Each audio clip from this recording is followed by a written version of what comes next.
Ahojte lidi! Tak, to jsem vám prostě prozvadila, jak mluvím. A musím docela šeptat. Protože jako tohle je mojí ségry. Reálně. Mojí ségry. Účet. Jako ne vlastně ségry, jo, ale já říkám prostě, že je to moje ségra. A já mám tady pomerančový džus. Vypadá hrozně hezky. A lidi, věděli jste, že moje sestra má už 14 odběratelů? To extrémně závidím, takže nedávejte follow, jo. Ale potichu.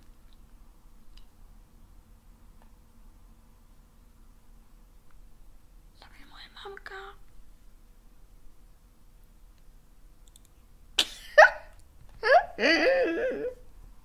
Komu bude si žávat? Ona smrdí jak ketchup.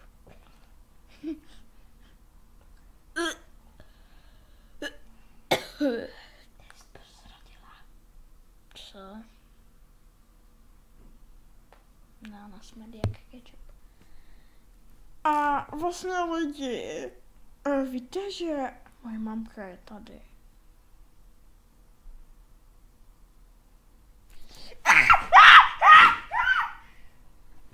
Krysa jedna.